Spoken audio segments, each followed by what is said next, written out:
understand what we learned from the Word about this being referred to as the devil or Satan or the adversary. Where does he fit in to the scheme of things? Knowing now, understanding now, if we believe the Word, that it was Yahweh who actually brought forth light and peace, thereby, through its existence, darkness and evil also exist, to give a choice. Knowing that, where does the devil or Satan fit in? It was once said that the greatest trick the devil ever pulled was convincing the world that he doesn't exist. We're going to touch on many things throughout the course of this lesson so that we can better understand how the adversary functions, how he moves in our world today.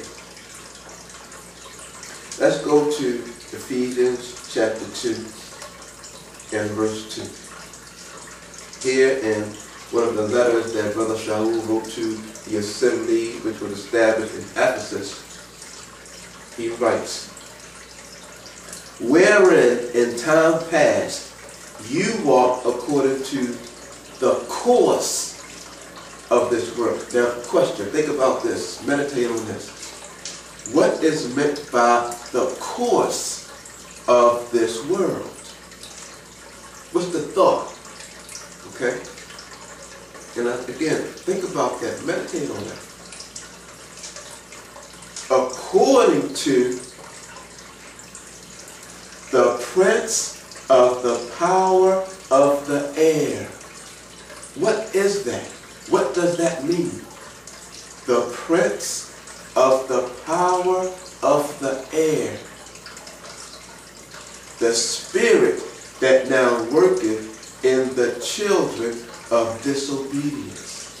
Now when you think about disobedience, being an Israelite, obedience simply means that you are walking and you are living your life according to the Torah.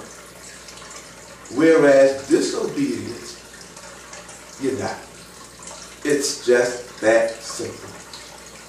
Either you walk according to the Torah or you don't walk according to the Torah. It's just that simple. So this prince of the power of the air. Now I'm going to touch on something, then we move on. Audition is the scientific name for the sense of sound.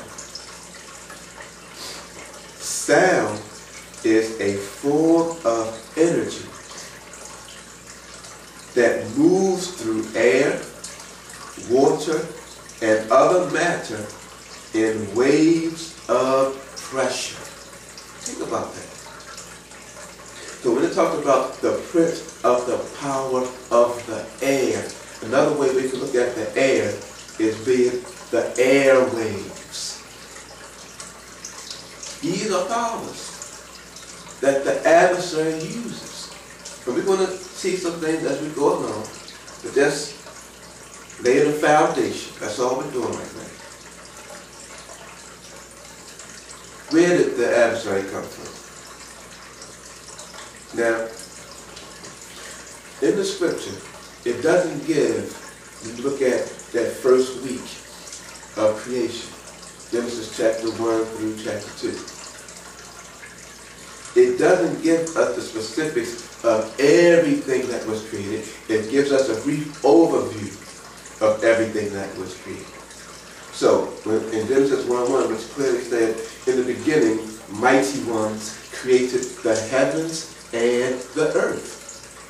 So we know whoever Elohim is, which we understand and we know from previous teachings now, that Yahweh Elohim created all things. Okay? So, incorporated with that creation, we learn in Psalms chapter 104, beginning in verse 1, and we'll read down to verse 4.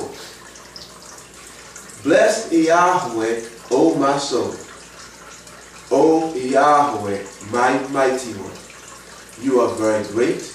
You are clothed with honor and majesty, who covers thyself with light as with a garment, who stretcheth out the heavens like a curtain, who layeth the beams of his chambers in the waters, who maketh the clouds his chariot, who walketh upon the wings of the wind, who maketh his angels spirits, his ministers a flaming fire.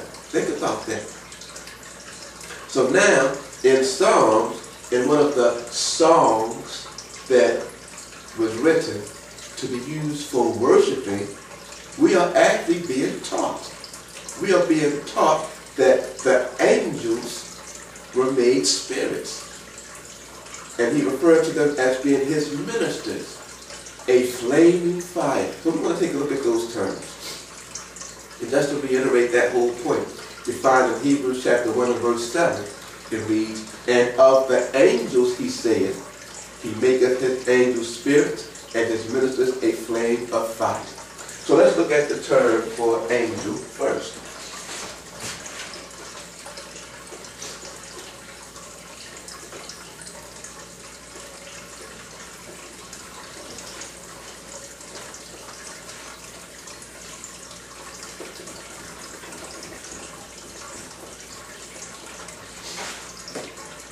Now, the term for angel is malak. Malak. He has written this.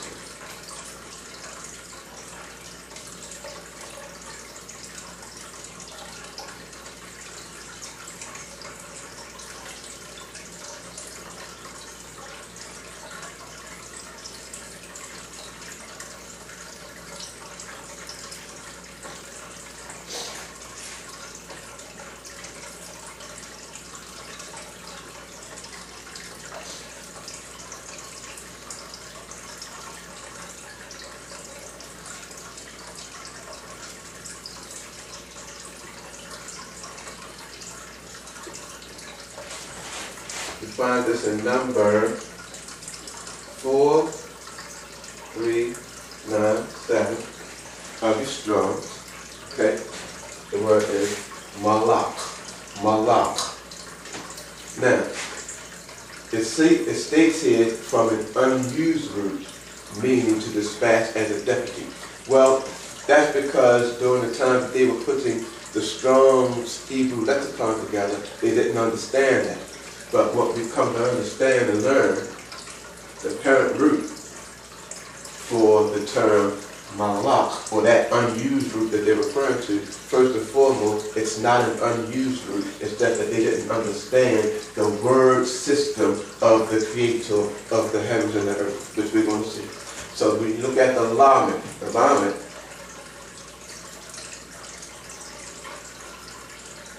is your staff. Okay, keep in mind the properties of a staff, and you also have your cup, which is your palm, and it's what it would look like, an open hand.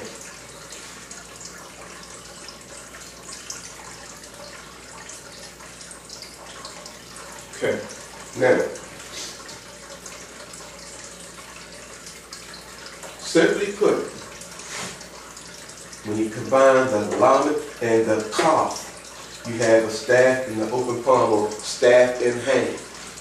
Now when you have a staff in hand, what people have to realize, from in ancient times, a staff was something that they used when they were walking. Okay? So, the term malak, when you look at the application of the parent root, lamed kaf, it means to dispatch as a deputy or a messenger. In other words, what does a messenger do?